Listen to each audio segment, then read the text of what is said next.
Nos planos e nos decretos de Deus, quando Ele cria o homem, Ele dá ao homem a liderança e o governo das coisas. Ele cria macho e fêmea, homem e mulher. Ambos são feitos à imagem e semelhança de Deus. Não há distinção nesse aspecto. Mas Ele os criou com papéis diferentes, de modo que a liderança, governo, educação, disciplina, ensino, recai sobre os ombros do homem. É o homem que é o responsável pela sua casa, pela sua mulher, pelos seus filhos. É o homem que é o principal responsável pela disciplina dos filhos, educação dos filhos, discipulado dos filhos, evangelização dos filhos e também da mulher, caso ela não seja convertida. Por causa do advento do feminismo, do empoderamento feminino, das mulheres que querem reivindicar direitos, e mais do que direitos, elas na verdade estão na busca de conquistar poderes. Não é só direitos, direito de votar, de ganhar salários iguais, isso é excelente, mas não é só isso, elas querem ocupar o lugar dos homens. Então está havendo uma campanha para desmasculinizar o homem. Você quer ver uma coisa? Vê os últimos filmes de Hollywood e os últimos desenhos. Tenta notar. Eu vou falar, você vai lembrar. Pode ser qualquer filme. De guerra, de vingadores, de aventura, drama. Quando vai filmar assim... quando vai filmar aleatoriamente uma família almoçando. O filme é guerra ou é espacial, mas vai passar a família ali aleatoriamente. Aí está a mãe, o cachorro, o jardim, aí chega o pai. Tenta ver como eles ilustram a figura. É uma figura patética, é um paspalhão, um imbecil, que não sabe nada, que está tomando rasteira do filho, que a mulher está mandando ele calar a boca, e ela está lá toda com salto, bem vestida, dirigindo o carro, e ele está lá, não sabe de nada. Estão ilustrando o homem sim, uma figura patética, uma figura estúpida, que não lidera, que não sabe nada, que é boboca, que é ultrapassada, quando não é afeminada, efeminada.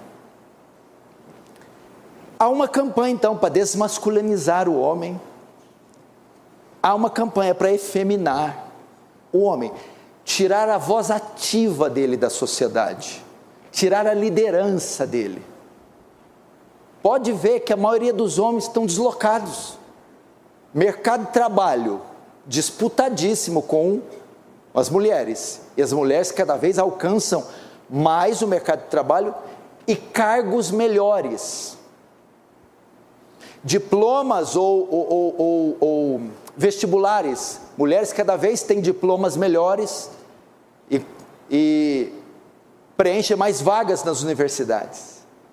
Então, salários melhores, notas melhores, ocupam melhores vagas, melhores empregos, estão avançando. E aí você vê a decadência, aí isso vai entrando também na família e até na igreja. Nesse sentido, os homens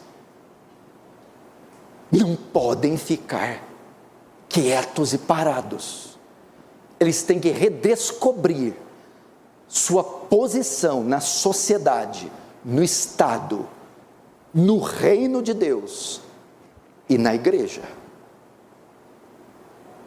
Eles não podem de maneira nenhuma se omitir do seu chamado. E está havendo o quê? Uma corrupção terrível na sociedade, ela está caindo, ela está vindo abaixo. E por que ela está vindo abaixo? Porque a família está sofrendo um ataque fulminante, como nunca sofreu. E a família também está indo abaixo. Como ela é a principal célula da sociedade, da igreja, do Estado, ela é a última barreira a cair. Se ela cai, cai tudo. Se ela cai, se ela se corrompe, é a metástase, é o pâncreas, já era, não tem mais volta. E por que a família está caindo? Porque o principal componente dela está sendo afetado, o líder dela, o cabeça dela, o homem. Então o ataque contra os homens, violento contra os homens, nessa reação em cadeia, ataca o homem, corrompe a família, corrompe o Estado, corrompe a nação, corrompe a igreja. E o plano tem dado muito certo. Até a maneira com que nós educamos nossos filhos homens. Hoje, pais educam mulheres, pais educam filhas igual homens e filhos igual meninas. Aí o menino chega a 12, 13 anos, ele é tão frágil, ele não aprendeu. Papai, eu amarrei certo o meu cadarço. Ai, meu irmão, não fala isso para mim não. Nós estamos perdendo o tino. Temos que educar meninos homens para serem homens, machos, líderes. E meninas, introduzi-las no ofício feminino, vestir a menina como menina, ensinar ofícios de mulher para ela, ofícios do lar, ofícios como respeitar o marido, como cuidar de uma casa. Claro que ninguém está privando a mulher de se qualificar, pelo amor de Deus. Estamos perdendo isso. Eu mesmo me pego protegendo meus filhos demais. Meu Deus, eu não tinha nada disso. Peguei os dois, já faço isso há 3 anos. Dei o cartão para ele. Você vai lá no supermercado Tchãozinho, vai comprar 4 tomates bem maduros para mim. Ok? Você vai lá, você vai escolher, vai pesar e vai passar no caixa e pagar no débito. Vai lá! Hora que abre o portão e fecha e sai, Pai Celestial. Na minha casa tem câmera. Eu fiquei olhando aquela câmera. Aí vai passando 10 minutos, Senhor Jesus, mas eu tenho que arriscar, meu Pai. Hora que aponta a cabecinha.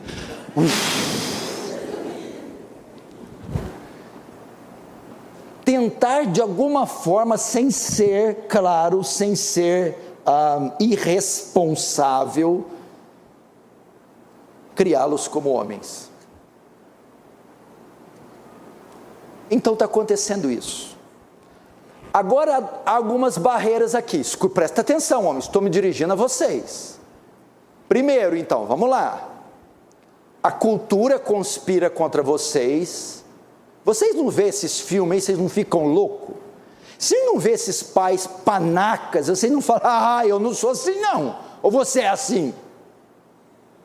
Então está conspirando contra você. Há uma campanha para desmasculinizar vocês e para efeminar vocês. Há uma campanha para tirar o poder de vocês e a voz ativa de vocês. Então, por isso, está havendo uma crise na liderança masculina. Segundo, não só por isso, o movimento feminista não quer só exigir seus direitos legais como mulher, mas quer tomar o seu lugar. Então, uma campanha para derrubar vocês. Vocês são a ameaça do feminismo. Vocês homens. E terceiro, aí não é culpa nem do feminismo, nem da cultura. Isso também está acontecendo, a crise, em razão da omissão. O que é mais comum eu, como conselheiro de casais, ouvir relatos das esposas? A esposa vem com problema com o filho, vem com problema financeiro, vem... Então, mas e o seu marido? Quando acontece isso ele some. Ele viaja, ele desaparece. Ele foge, ele não aguenta a pressão. Ele não encara, ele não olha no olho. Esse é outro problema. Isso também está crescendo pela omissão dos machos, covardia, medo de enfrentar, e se escondem atrás do trabalho, principalmente. Tem trabalho, tem que trabalhar, tem que trabalhar, tem que trabalhar, mas não é verdade, e às vezes não é nem maldade, é medo. Eu não dou conta disso aqui, eu não consigo lidar, eu não consigo ir lá na escola, sentar com o diretor, professor, resolver o problema do meu filho, gastar uma semana, eu não dou conta. Eu não dou conta de ter um diálogo profundo com meus filhos. Eu não consigo. Então eles fogem, se omitem.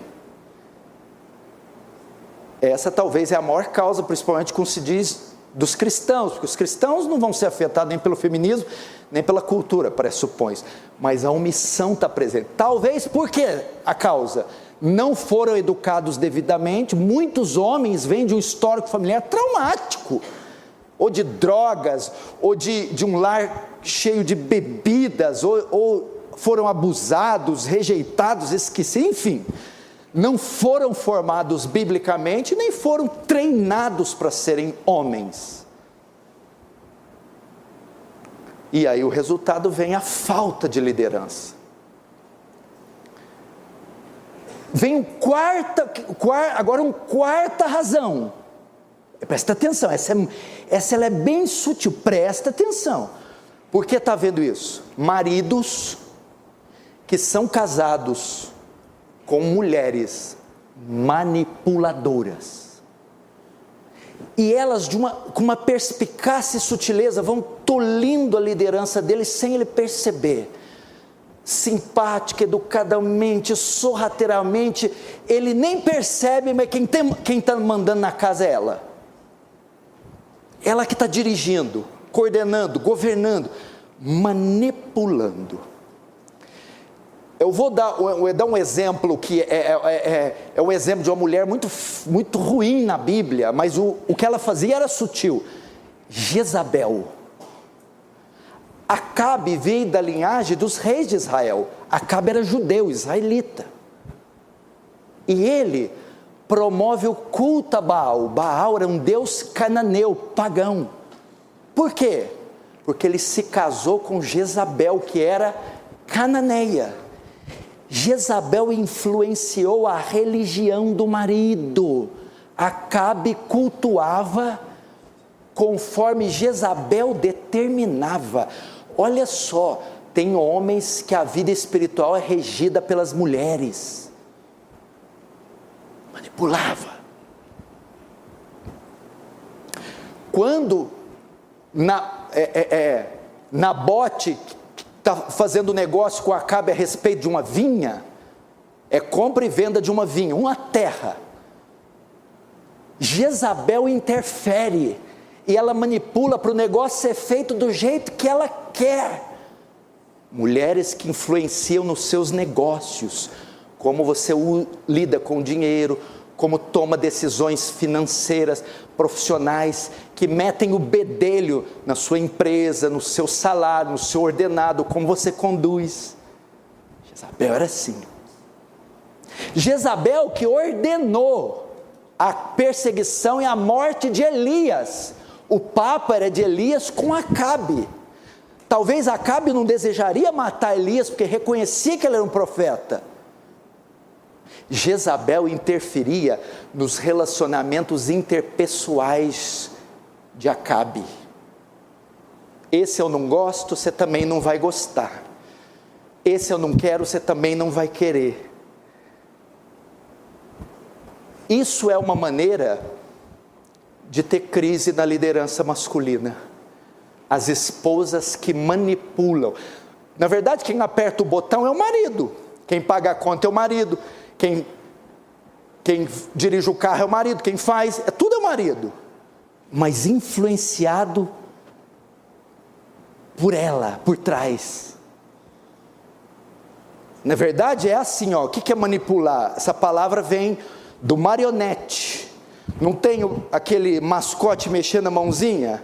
Ele está mexendo a mão, mas por trás está o ventrílogo. Ele está apertando, mas ele está recebendo o comando dela. Mas qual que é o problema disso? Que ela está governando a casa, governando os filhos, governando os negócios. Tá, o que tem? O governo não foi dado a ela, foi dado a você. Então está havendo ali uma inversão de valores nesse sentido. E as coisas podem não estar indo bem na sua casa, na sua família, por causa disso. Sem perceber, você está sendo manipulado e você não manda nada.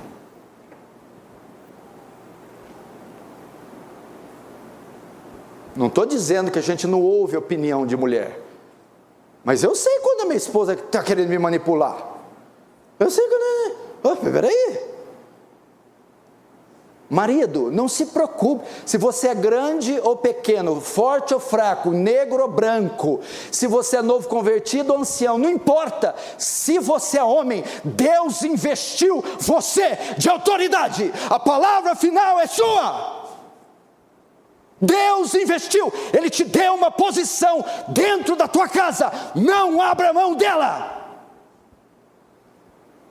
Ele te investiu de autoridade, Ele te deu estímulos, impulsos, que Ele não deu à sua mulher. Ele deu a você perspicácia. Sabe quando você tem um instinto e diz, não, nem você sabe por que não, mas vê aquele instinto, Deus te deu isso aí, é não, e pronto, acabou. Não seja manipulado. Fazer em conjunto é muito gostoso, você aprova, meu amor, aprova, você quer, eu quero, agradar um ao outro, mas quando você percebe que é uma teia, que a viúva negra está te enrolando, você, basta. Vai falar que isso não acontece. Eu estou até vendo meu celular hoje à noite. Ei, pastor, eu estou até vendo. Pastor, e olha que essa mulher não queria ir no culto hoje, hein? Pastor, já chegou no carro falando, então não. Você que agora vai querer interpretar a pregação para mim? É mais ou menos assim. E tem mulher que você sabe que se ela quiser botar o homem na mão e arrancar tudo que ela pode, ela faz. Então essa é uma das razões. O texto diz o quê? Engraçado que Paulo começa falando com as mulheres. E aí, ao falar das mulheres, Paulo cita um papel importantíssimo dos homens. Vós mulheres sujeitai ao vosso marido, porque o marido é o cabeça da mulher. Aqui Paulo já define um dos ofícios do homem. O que é o cabeça? O cérebro, o comando, o líder. Os maridos, os pais, os homens são responsáveis por conduzir. Ele tem que botar aqui, bota aqui, e vai, governa, lidera, tome decisões, dê ordem, confia obrigações, imponha regras, ensine, se sacrifique, se doe. É ele que vai levando a família, é o marido, é o homem. Você quer ver isso na escritura? Olha que interessante, como notando, por exemplo, a liderança masculina.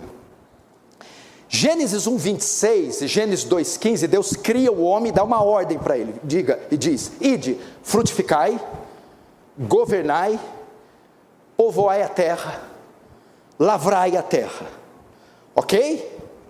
Então, em Gênesis 1, quando Deus deu a ordem para Adão e disse, domine, Eva nem existia. Em Gênesis 2, quando Deus cria uma lei, da árvore do conhecimento do bem e do mal, não toqueis, a mulher não tinha sido criada ainda.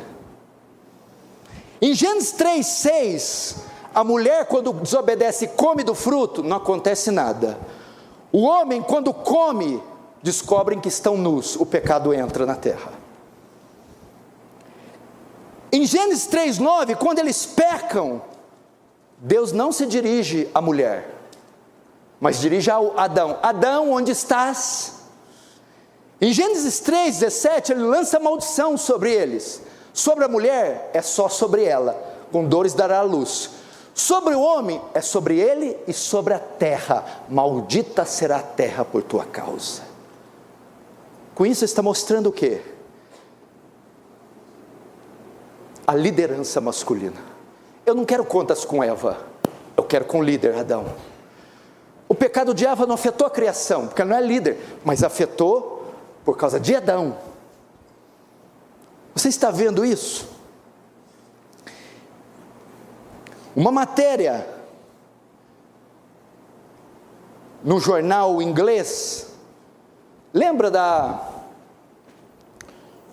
onda de refugiados que estava vindo da Síria, estava vindo para a Europa, principalmente Alemanha, Inglaterra, França, Espanha, Itália. No meio desses refugiados havia muçulmanos infiltrados, estavam povoando a Europa, e uma onda de terror começou a ter na Europa, abusos de mulheres, assaltos, roubos e violências sexuais. Então essas mulheres saem para protestar na Europa, principalmente na Inglaterra, e todo mundo fica assim perguntando, mas esse protesto é contra os muçulmanos? E a repórter vai entrevistá-las e diz, não, nós não estamos protestando contra eles, estamos protestando contra os homens. Falta homens na Europa para defender suas mulheres. Nosso problema não são os muçulmanos, nosso problema é que não há homens. O parlamento aqui, europeu, é afeminado. Não há homens que lideram, que protejam suas famílias.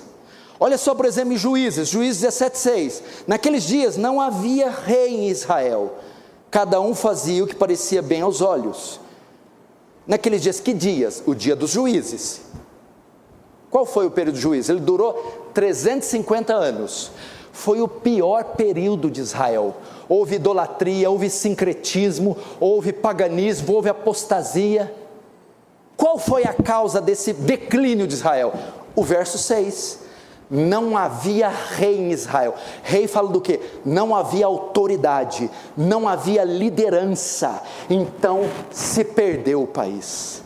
O mesmo pode se aplicar para famílias. Se não houver liderança, se não houver uma voz ativa, se não houver uma liderança masculina, vai se corromper a família, vai se perder, na semelhança dos juízes.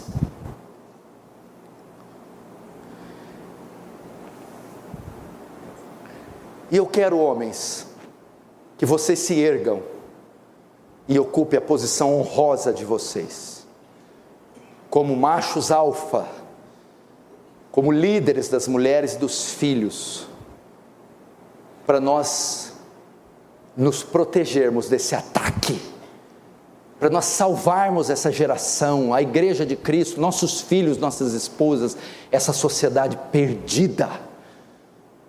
Precisa de homens que resolvam. E eu vou terminar falando aqui das 4 funções do homem, o homem bíblico, o macho bíblico. Já falei algumas vezes, mas vou repeti-la.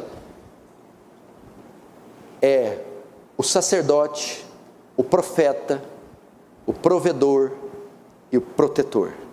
São 4 funções da verdadeira masculinidade, do homem bíblico que ele precisa ter. A primeira é o sacerdote. Essa é a primeira característica do homem. Se é homem, tem que ter isso. Ele é o sacerdote. Qual era a função do sacerdote no Antigo Testamento? Era aquele que representava o povo diante de Deus. É aquele que pegava as causas do povo de Israel, os pecados do povo, e ia diante de Deus e apresentava, era o intercessor, o mediador. Essa é a primeira função do homem, é aquele que se coloca diante de Deus pela sua família, é aquele que apresenta o pecado dos filhos diante de Deus, é aquele que intercede pelas debilidades da mulher diante de Deus, é aquele que faz a mediação da família diante de Deus.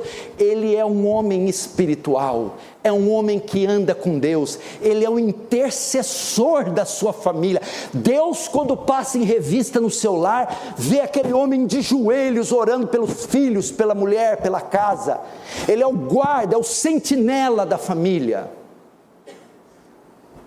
É um homem espiritual, um homem que vê as debilidades de um filho, vai diante de Deus e chora, Senhor, vê as debilidades de outro e vai diante de Deus e apresenta. É um que vê a debilidade da esposa, vai e apresenta, vê os pecados e confessa eles diante de Deus. Ele pega as causas da família, as debilidades, os alvos da família, as fraquezas, os objetivos da família, e os coloca diante de Deus. Ele representa a família diante de Deus. Era o caso de Jó, por exemplo. Jó, capítulo 1, verso 5. Sucedia, pois, que decorrido o turno de dias, os seus filhos davam banquete. Jó se levantava de madrugada e oferecia holocaustos, segundo o número de cada um dos filhos, porque dizia: porventura pecaram meus filhos e amaldiçoaram Deus no seu coração. Assim fazia Jó continuamente. O que ele fazia continuamente? Acordava de madrugada para oferecer sacrifício pelos filhos, mediar, interceder, representar. Segundo papel do homem, ele é o profeta. Se o sacerdote representava, ia diante do povo, pegava as necessidades do povo e levava para Deus, o sacerdote é o contrário. É o que ia diante de Deus, recebia a palavra de Deus e depois comunicava ao povo. Ia diante de Deus para receber a palavra e, tendo recebido, voltava e comunicava para o povo. O profeta é aquele homem que vai diante de Deus em oração, ou que se debruça diante do santo livro e o estuda até receber a palavra, aprender a doutrina, e depois comunica a sua família. É o discipulador dos filhos e da mulher, é o doutrinador da mulher e filhos, é o evangelista das mulheres e filhos. Então ele é um homem que gasta tempo com a Bíblia. Ele vai conhecer criação, queda, redenção, justificação pela fé, intercessão. Ele vai conhecer isso e vai ensinar aos filhos. Filho, você sabe o que significa a doutrina da eleição? Papai vai te ensinar. Você sabe o motivo de Jesus ter se encarnado, morrido e ressuscitado? Papai vai te ensinar. Filho, você tem alguma dúvida bíblica? Mulher, a mesma coisa.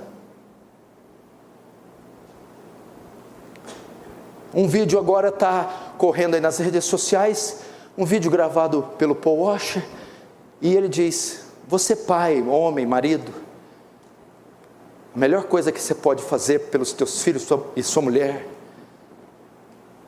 é ser um homem piedoso, um homem que conhece a Bíblia, um homem que anda com Deus, um homem capaz de instruir mulher e filhos. Esse é o melhor presente que você pode dar para eles. É o sacerdote. Então ele gasta tempo, recursos, dicionários, comentários, bíblias de estudo. Eu preciso ensiná-los, eu preciso mostrar o caminho da salvação, eu preciso mostrar a razão da nossa fé, eu preciso mostrar para eles a doutrina da providência, os atributos de Deus, eu preciso ensinar os 10 mandamentos, eu preciso mostrar das 12 tribos, os 12 apóstolos, o Apocalipse. Os primeiros evangelistas, os filhos, não são os obreiros, os pastores da igreja, os grupos de jovens, são os pais. O próprio Efésios 5 diz que o marido santifica a mulher pela lavagem de água, pela palavra, ou seja, é ele que doutrina ela. Em Efésios 6 diz: pais, não provoquei a ira dos filhos, mas ensinai-vos na doutrina do Senhor. Essa é a segunda função. Agora vem cá,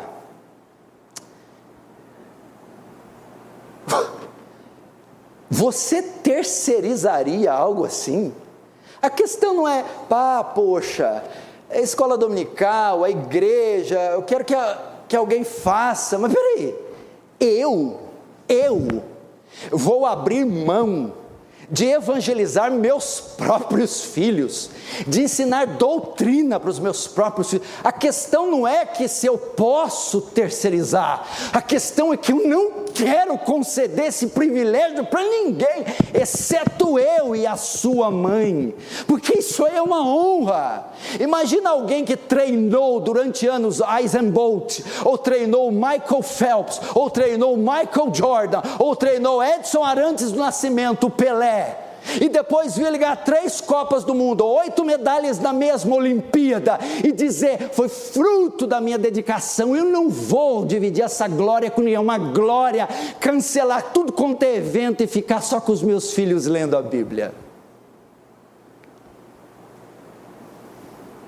Então, pai, é um privilégio, porque podia ter na Bíblia, manda tudo para a igreja, mas Deus não, vou dar um privilégio para eles,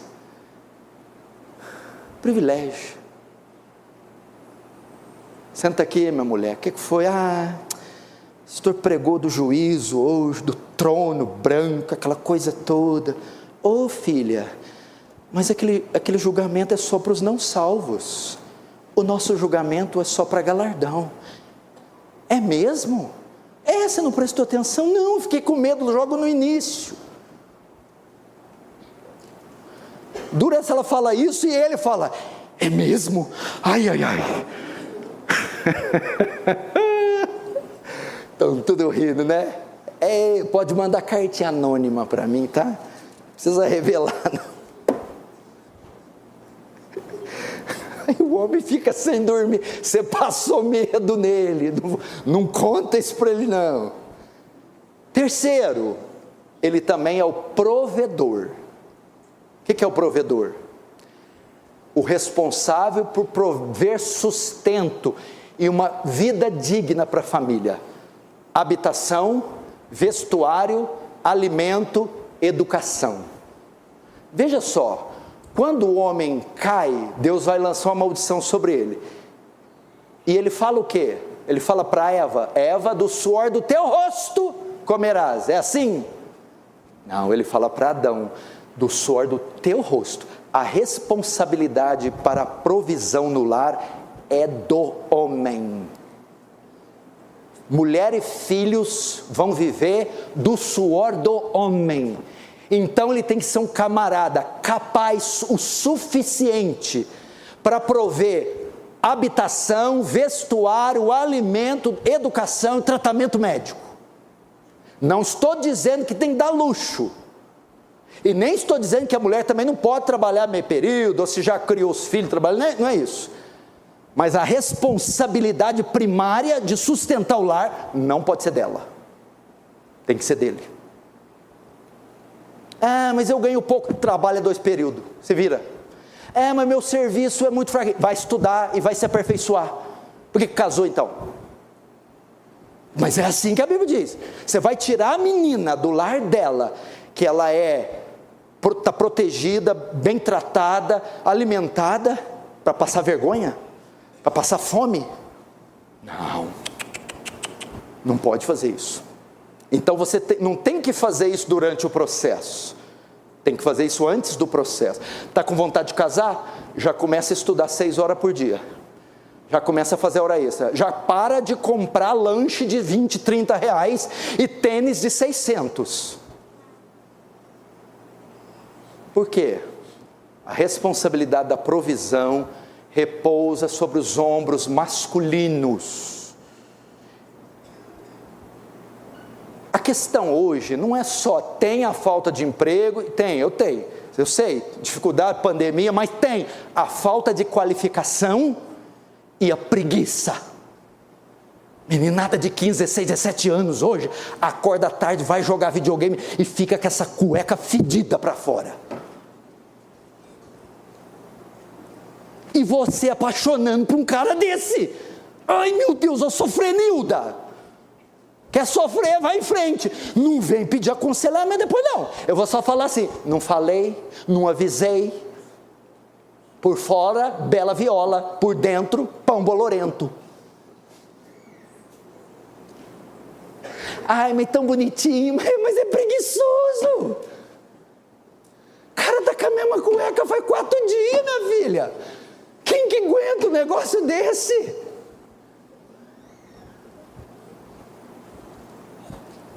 Se você vê onde ele limpa a caca do nariz, você não casa com ele não, te garanto. Escolhe um homem fino, educado, polido, santo, bíblico, minha filha. Quarto, protetor. O que é o protetor? Quarta função do homem. É aquele que se coloca entre a sua família e o perigo que ameaça. Esse é o protetor. Aqui está a família e aqui está o perigo que ameaça. É ele que se coloca no meio. Seja esse perigo espiritual ou natural. Quem que é o protetor? É o sentinela do lar. É o homem que sai em defesa de mulheres e filhos. É o homem que quando a filha está sendo assediada na escola, é ele que vai lá resolver. É aquele que quando está dando problema na porta de casa, dá licença, é ele que vai resolver. É aquele que quando é físico e espiritual, está tendo um assédio espiritual no seu lar, é ele que vai em oração e jejum enfrentar essas potestades e dizer, aqui não, Satanás, no meu lar não. Esse, ele se coloca entre o perigo, ameaça, física ou espiritual, que se coloca diante da sua família. Ele que sai em defesa. É Samar no campo de lentilhas, lembra? Se colocou no campo para defender o campo e não saiu de lá. O campo de lentilhas é sua família. Você é o Samar que se coloca lá e fala, custe o que custar, mulher e filhos não serão tocados.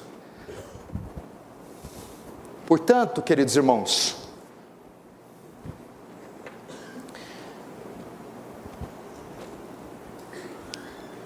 o que eu vou fazer? Eu pensei fazer.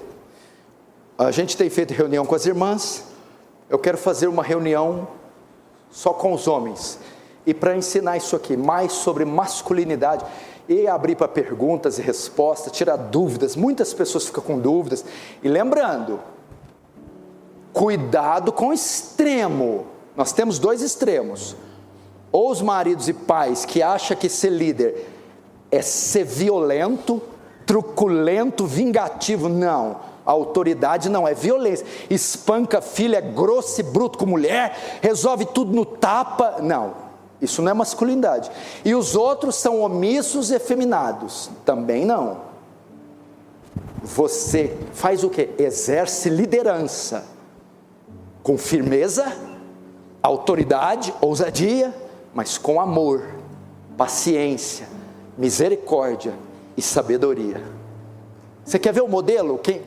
Qual que é o seu modelo para você copiar? Vou apresentar um homem bom para você copiar aqui. Ele é o modelo. Na Bíblia, a Bíblia fala que a igreja é casada. E a igreja também, ela tem um pai e um marido. Quem que é? Cristo. Ele é o modelo que eu, homem, copio de marido e de pai. Então, como Cristo trata a igreja dele, eu tenho que tratar minha família. Ele lidera, ele ordena, ele impõe, mas ele é paciente, ele é benigno, ele é amoroso, ele é misericordioso. Então esse é o modelo da sua liderança, no seu lar. E vou te fazer mais agora, para terminar, eu vou te fazer um desafio. No próximo mês, um mês, você vai implantar isso na sua casa, de hoje. Em um mês, você vai tomar as rédeas, você vai ser sacerdote, profeta, provedor, protetor. Não vai mais ser manipulado, vai interceder, vai tentar estar presente. Em um mês, você não tem ideia o que vai acontecer na tua casa. Ela vai mudar da água para o vinho, vai ter benefícios, porque não é só questão ética e prática. É a questão que a graça do Senhor vai jorrar no teu lar, porque você está em franca obediência a Deus, e o Senhor vai confirmar a sua bênção, como o Salmo 128, quão abençoado é o homem que teme a Deus. Eu te desafio, você vai contar para mim, você vai ter que pastor, eu não estou acreditando, os frutos são claros, evidentes, e eu estava esperando tanto, mas eu estava indo por outras vias, e não tinha resultado. Agora eu entendi que é só colocar as peças nos lugares certos, que tudo dá certo. Tem algumas irmãs perguntando aí, né? E o meu marido que não está aqui? E o meu marido que é ímpio? E o meu marido que não se converteu? Fica para uma outra oportunidade, porque aí tem uma palavra só para as mulheres que são viúvas ou solteiras, ou estão abandonadas, ou casadas com maridos incrédulos. Por ora, agora todas as esposas vão orar pelos seus maridos, e todos os maridos e pais vão orar por si mesmos. Vamos fechar os olhos.